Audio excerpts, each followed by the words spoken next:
You used to think you were winning. Every debate, every argument, every time someone said something ignorant, and you dismantled their logic piece by piece. You walked away feeling superior. You had the facts, you had the reasoning. You had the intellectual ammunition to destroy anyone foolish enough to challenge you. And then one day you noticed something strange. The people you defeated never changed their minds. They just got angrier. And you weren't actually getting smarter. You were getting emptier, more frustrated, more drained. You were winning every battle and losing something you couldn't name. What you didn't realize is that you had fallen into one of the oldest psychological traps in human history. A trap so effective that entire empires have used it to neutralize their most dangerous opponents. A trap that doesn't require weapons or violence, only the illusion that you're fighting for truth. The mechanism behind your exhaustion isn't weakness. It isn't a lack of mental stamina. It's something far more calculated. Something that operates at the deepest level of human psychology. And once you understand it, you will never argue with a fool again. Not because you're above them, not because you found inner peace, but because you'll finally see what arguing actually costs you and what it secretly gives them. This is the dark psychology of futile conflict. And by the end of this, you'll understand why the most intelligent people in history learned to weaponize their silence. Let's begin with what nobody tells you about intelligence. You've been taught that being smart means having answers. It means being able to articulate your position, defend your beliefs, and correct people when they're wrong. Society rewards the quick-witted, the sharp-tongued, the person who can dominate a conversation. But here's the uncomfortable truth. This definition of intelligence is incomplete, dangerously incomplete. True intelligence isn't just a capacity to think clearly. It's the capacity to recognize when thinking clearly is irrelevant. It's understanding that some battles cannot be won with logic, because logic was never the battleground. Consider this. A chess grandmaster doesn't prove their mastery by playing every random person who challenges them in the park. They don't waste their cognitive resources on opponents who don't understand the game. Their skill is demonstrated not by how many games they win, but by which games they choose to play. The same principle applies to intellectual discourse. But most people never learn this. They believe that every challenge to their ideas requires a response. They believe that silence is surrender. They believe that walking away means the fool has won. This belief is not just wrong. It's strategically catastrophic. Because while you're busy proving your point to someone who will never understand it, something is happening to your mind that you cannot feel in the moment. Something is being taken from you, and the person you're arguing with, whether they know it or not, is receiving exactly what they wanted. Let me show you what I mean. There's a psychological phenomenon called cognitive resource depletion. Your brain has a limited amount of processing power for complex tasks. Every time you engage in effortful thinking, analyzing, reasoning, constructing arguments, you draw from this finite pool. Now, here's where it gets interesting. When you argue with someone operating on the same intellectual level, something remarkable happens. The exchange generates new ideas, new perspectives. Your cognitive investment produces returns. You both leave the conversation sharper than when you entered. But when you argue with someone who lacks the capacity or willingness to engage in good faith, the equation inverts. You expend cognitive resources. They expend almost nothing, because they're not actually thinking, they're reacting. They're defending an emotional position with the appearance of logic. You are playing chess. They are flipping the board. And every minute you spend trying to explain why the board shouldn't be flipped, you're burning mental energy that could have been invested in your own growth, your own projects, your own understanding of reality. This is not a fair exchange. This is extraction. The fool extracts your attention, your time, your emotional stability, and your cognitive clarity. They give you nothing in return except frustration and the hollow victory of being technically correct. And the darkest part? They often don't even know they're doing it. This brings us to the first major revelation you need to understand. The purpose of most arguments is not to discover truth. Read that again. Let it settle into your nervous system. The purpose of most arguments is not to discover truth. When someone challenges your position, your immediate assumption is that they want to understand, that they're seeking clarity, that somewhere beneath the disagreement lies a genuine curiosity about what's actually real. This assumption will destroy you, because for most people, arguments serve a completely different function. They're not seeking truth. They're seeking validation. They're not trying to understand your perspective. They're trying to defeat it, not because your perspective is wrong, but because its existence threatens something inside them. This is what psychologists call identity protective cognition. When a belief becomes fused with someone's sense of self, any challenge to that belief is processed by the brain as an attack on their identity. Their survival instincts activate. Their prefrontal cortex, the part responsible for rational thinking, gets suppressed. Their amygdala, the fear center, takes over. You think you're having an intellectual discussion. Their brain thinks they're fighting for their life. This is why evidence doesn't work. This is why logic doesn't penetrate. This is why you can present irrefutable facts and watch someone reject them in real time. You're not dealing with a thinking mind, you're dealing with a defended fortress. And fortresses don't fall to words, they fall to siege. They fall to starvation, they fall to time, or they don't fall at all. The intelligent person recognizes this dynamic and makes a calculation. What is the probability that this person will change their mind based on anything I say? If the answer is close to zero, and it usually is, then every word spent arguing is a word wasted. But it's worse than wasted, because there's a cost you haven't considered. Every time you engage in fruitless debate, you are training your mind to associate intellectual effort with frustration. You are conditioning yourself to expect failure. You are building neural pathways that link the pursuit of truth with emotional exhaustion. Over time, this conditioning has a devastating effect. You become cynical. You become tired. You start to believe that people are incapable of growth, that conversation is pointless, that intelligence is a curse. And the tragedy is you're wrong. People can grow. Conversations can transform. Intelligence is a gift, but not when it's deployed against those who cannot receive it. You don't give a masterpiece to someone who will burn it for warmth. You don't plant seeds in salted earth. And you don't offer your deepest insights to someone whose only goal is to make you feel as confused as they are. This is not elitism. This is strategic resource allocation. And it's the first skill that separates those who transform their intelligence into power from those who exhaust their intelligence into bitterness. Now let's go deeper into the psychology of the fool, because understanding them is crucial to protecting yourself from them. The word fool gets thrown around carelessly. People use it to mean stupid, uneducated, ignorant. But true foolishness has nothing to do with IQ or formal education. Some of the most credentialed people you'll ever meet are absolute fools. And some of the wisest individuals never finished high school. Foolishness is not about what you don't know. It's about your relationship with what you don't know. The intelligent person operates from a fundamental humility.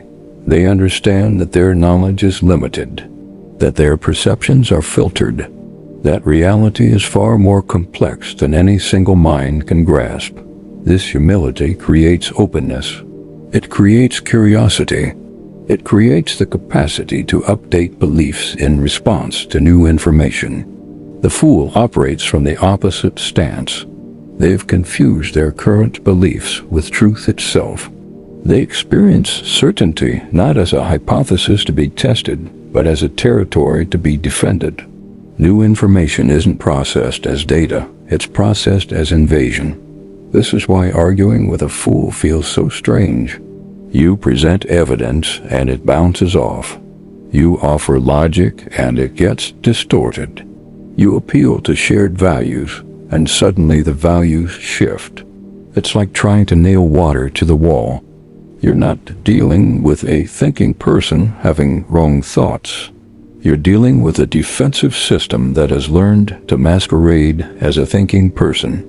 And these defensive systems have been refined by evolution over millions of years. They're incredibly sophisticated.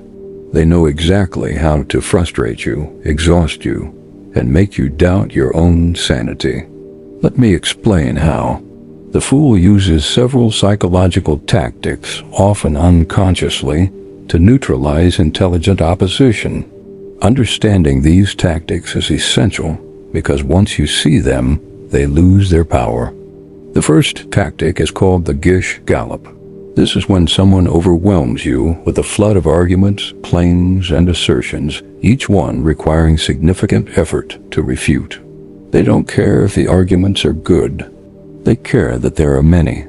By the time you've dismantled 3 of them, they've introduced 12 more. The intelligent person falls into this trap because they feel obligated to address each point. Their commitment to thoroughness becomes a weapon used against them. The fool expends minimal effort generating noise. The intelligent person expends maximal effort trying to clean it up. The second tactic is moving the goalposts. You address their concern and suddenly the concern changes. You meet their standard of proof and suddenly the standard shifts. No matter how completely you answer their objection, a new objection materializes. This isn't honest disagreement. This is a game rigged so you can never win. The fool doesn't want their questions answered. They want you exhausted. They want you chasing an endpoint that doesn't exist. The third tactic is the ad hominem pivot. The moment you start making progress on the actual issue, they shift the attack to you personally, your motives, your credentials, your tone. Suddenly the conversation isn't about the truth anymore. It's about your character. This forces you into a defensive position where you're no longer advancing your argument, but defending your right to make it. The actual substance gets abandoned, and the fool achieves their real goal, preventing any meaningful exchange of ideas. The fourth tactic is false equivalence.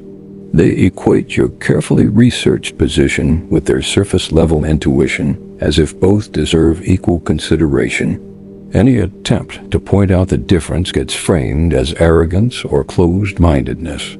This is psychological judo. Your intellectual rigor becomes reframed as a character flaw. Your expertise becomes reframed as bias.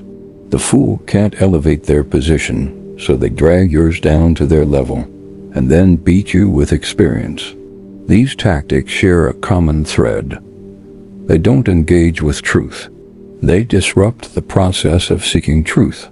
They turn conversation into combat, understanding into victory, and inquiry into siege warfare. And here's the part that will change how you see everything. Most fools don't know they're doing this. They genuinely believe they're being reasonable. They genuinely believe they're open-minded. They genuinely believe that you're the problem, that you're the one who can't handle disagreement. This is what makes the situation so dangerous. You're not dealing with malice, you're dealing with unconsciousness. And unconsciousness doesn't respond to correction. It responds to awakening. And awakening cannot be forced from the outside. You cannot argue someone into self-awareness.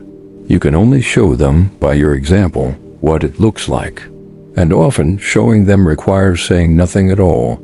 This brings us to an ancient principle that has been understood by philosophers, strategists, and sages across every culture and century. A principle so powerful that it's been deliberately hidden from the masses because of what it enables. The principle is this: attention is the ultimate resource. Not money, not time, not even energy. Attention. Where your attention goes, your reality follows. The thoughts you invest in become stronger. The patterns you reinforce become habits. The people you focus on gain power over you. This is not metaphor. This is mechanism. When you argue with a fool, you are giving them your attention. You are pointing your consciousness, the most precious instrument you possess, directly at their confusion. And in doing so, you are linking yourself to that confusion. You've probably experienced this without understanding it. You argue with someone and hours later, you're still rehearsing the conversation in your mind. You're still feeling the anger, the frustration, the sense of injustice. The argument ended, but it's still happening inside you. This is because attention creates connection. Energetic, psychological, and neurological connection. The moment you engage, you become entangled with their mental state. Their chaos becomes your chaos. Their confusion seeds itself in your mind. The intelligent person understands this and guards their attention like a sacred resource. They do not give it freely to anyone who demands it. They do not allow random people to hijack their consciousness. They recognize that every engagement is an investment, and they only invest where returns are possible. This is what the fool will never understand. They think they want you to engage. They think victory means making you respond. But the moment you respond, you've already lost something irreplaceable. And the moment you refuse to respond, something interesting happens. The fool loses power. Not because you've outsmarted them, not because you've proven them wrong, but because you've removed the fuel that their fire requires. Attention is oxygen to the ego. Without it, the flames die. This is strategic withdrawal. It's not running away. It's recognizing where the real battle is being fought, inside your own mind, and refusing to surrender that territory to someone who cannot appreciate it. Now let's talk about what this looks like in practice, because theory means nothing if you can't apply it. Imagine you're in a conversation and you feel the shift happening. You feel the other person dig into their position. You feel the energy change from exploration to combat. You notice the tactics beginning, the goalpost moving, the personal attacks, the flood of irrelevant objections. In the past, you would have fought harder. You would have escalated your arguments, refined your language, searched for the perfect combination of words that would finally break through. But now you know better. Now you ask yourself a single question. Is this person capable of changing their mind based on evidence and reason? Not will they. That's too high a bar. Anyone can resist in the moment. The question is whether they have the capacity, whether the machinery exists inside them to process new information and update their beliefs. If the answer is yes, if you can sense genuine curiosity beneath the disagreement, then engagement might be worthwhile. Not to win, but to explore together. But if the answer is no, if you're facing a defensive system that has mistaken certainty for identity, then the intelligent move is immediate withdrawal, not angry withdrawal, not superior withdrawal, just quiet recognition that this conversation cannot produce anything valuable. And here's where the real skill develops. You learn to withdraw without explaining why. This is crucial. The moment you explain your withdrawal, you've re-engaged. The moment you justify your silence, you've given them what they wanted: your attention, your energy, your response. True withdrawal is silent. It's a simple change of subject, a polite excuse, an unexplained exit. You don't owe anyone a reason for not arguing with them. The need to provide reasons is itself a trap, a subtle demand for more of your resources. The fool will often try to pull you back. They'll accuse you of running away.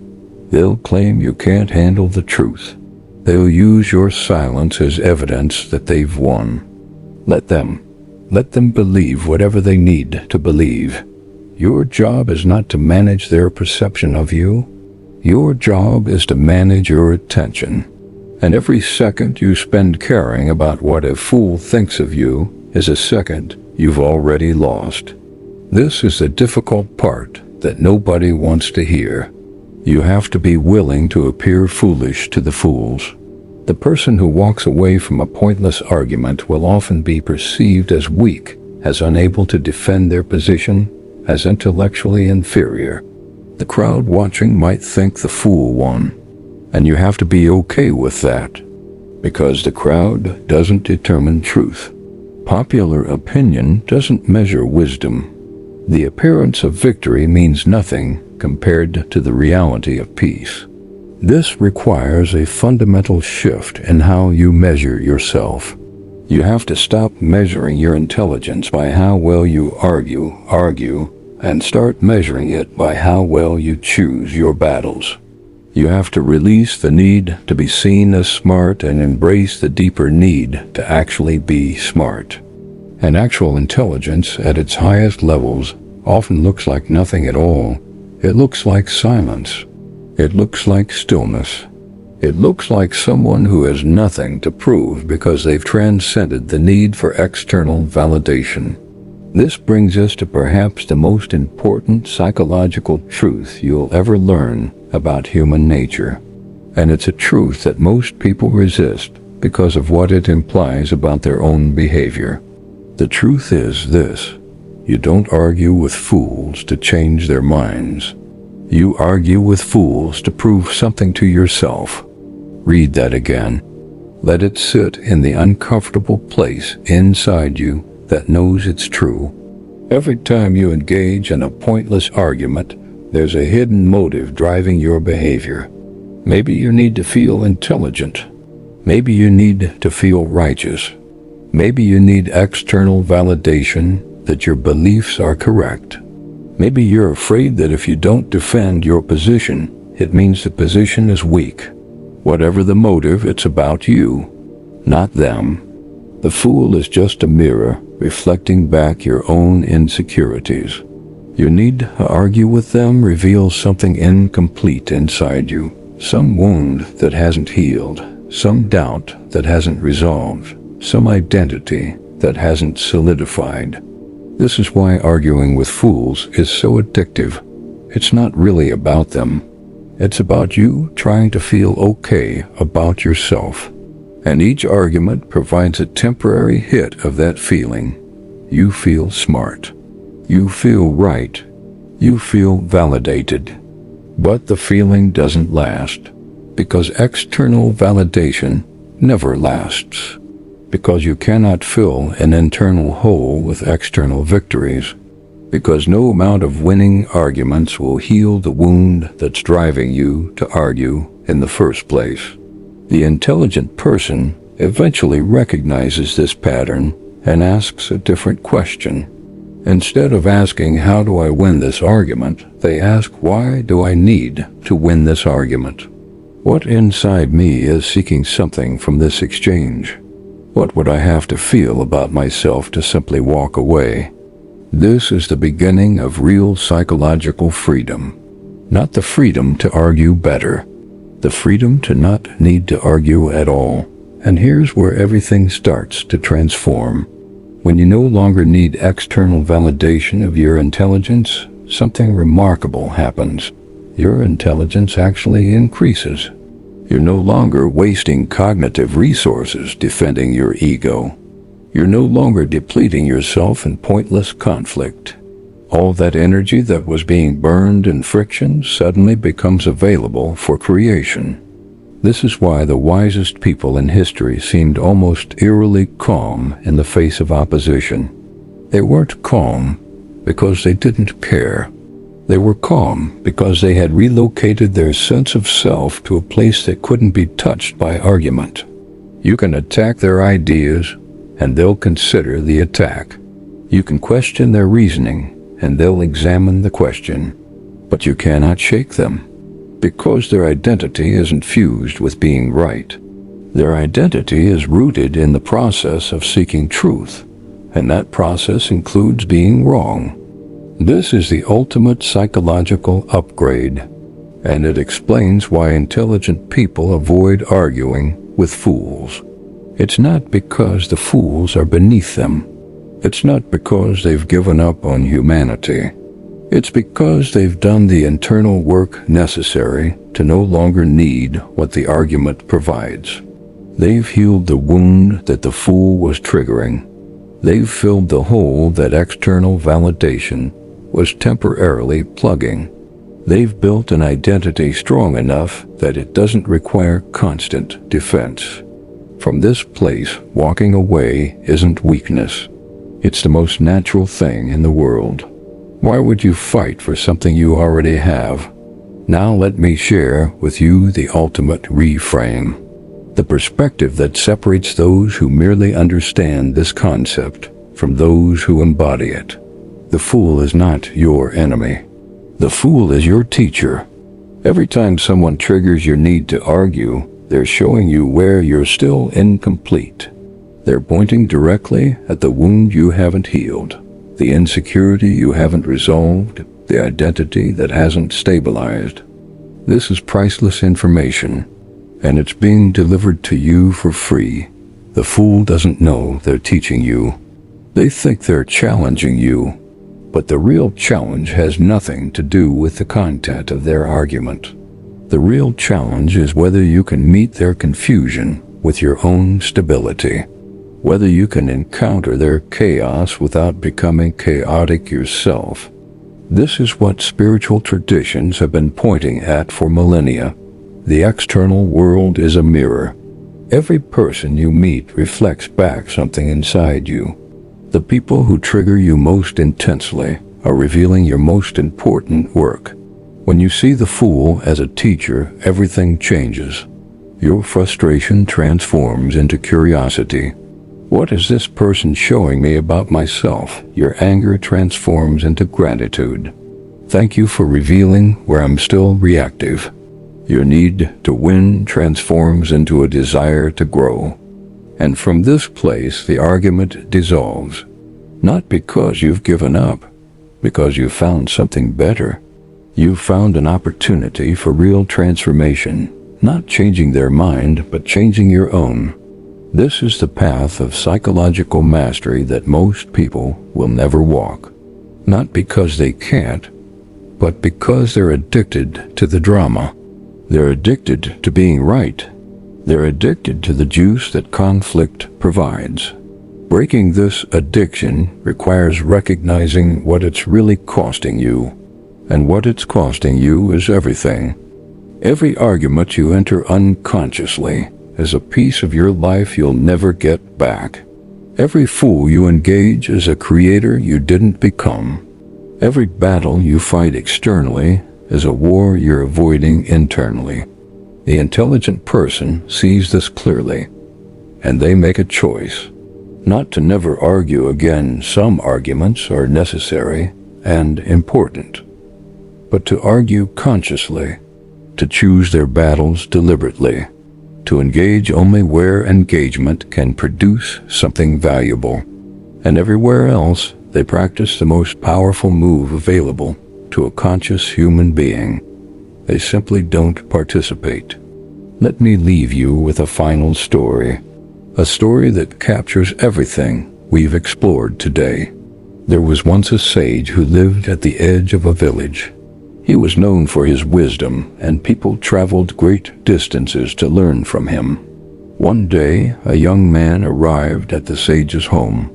This young man was clever, sharp-tongued, quick-witted, educated in all the philosophies of the day, and he had one purpose: to defeat the sage in debate and prove his own superiority. The sage welcomed him with tea. The young man immediately launched into his challenge, questioning the sage's teachings, attacking his reasoning, demanding evidence for every claim. The sage listened. He sipped his tea. He said nothing. This went on for an hour. The young man grew frustrated. "Why won't you answer me?" he demanded. "Are you afraid of my logic? Do you admit that I've won?" The sage smiled and spoke for the first time. "Young man, if you give someone a gift and they refuse to accept it, to whom does the gift belong?" The young man paused. "To the one who tried to give it, I suppose." The sage nodded. "Today you have tried to give me your anger, your confusion, and your need to feel superior. I have not accepted these gifts. They remain yours." The young man sat in silence. For the first time in his life, he realized that he had been carrying weights he didn't need to carry, fighting battles that didn't need to be fought, seeking from others what could only be found within. He never became a sage, but he never argued with another fool either, because he finally understood that the fool he'd been arguing with all along was himself. And now you understand something that changes everything. The argument you keep having with friends, with family, with strangers on the internet isn't really about them. It never was. It's about a part of you that still needs something it can never get from winning.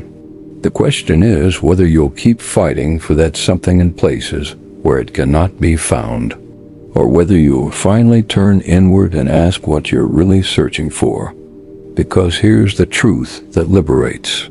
The moment you no longer need to prove your intelligence becomes truly useful. The moment you stop defending your identity becomes truly stable. The moment you release the need to win, you've already won. This is what the intelligent person knows. This is why they avoid the fight.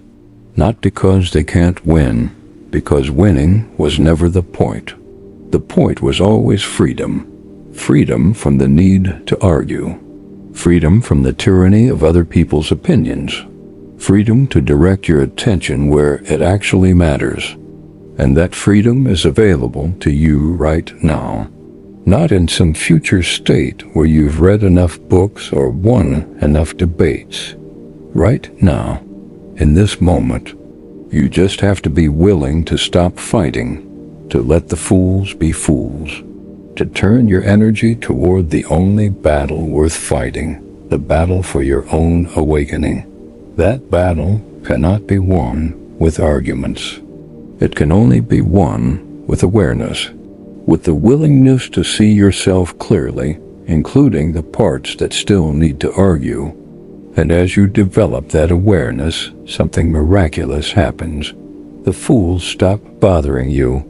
Not because they disappear, they never disappear, but because you no longer have the hook inside you that their bait can catch. This is true power, not the power to defeat your opponents, the power to have no opponents at all. And now, sitting wherever you are, you have a choice to make. You can take this understanding and watch it fade over the next few days as you return to old patterns. Or you can let it settle into your nervous system. Let it restructure how you see every conversation, every conflict, every person who tries to pull you into their chaos. The fool will appear again. They always do, but next time you'll recognize them. Not with anger, not with judgment, but with clarity. You'll see the trap before it closes. You'll feel the hook before it sets. And you'll simply choose differently. That choice won't make you popular. It won't make you seem smart to people who measure intelligence by arguments won, but it will make you free. And freedom, in the end, is the only thing worth fighting for, even if the fight requires no fighting at all.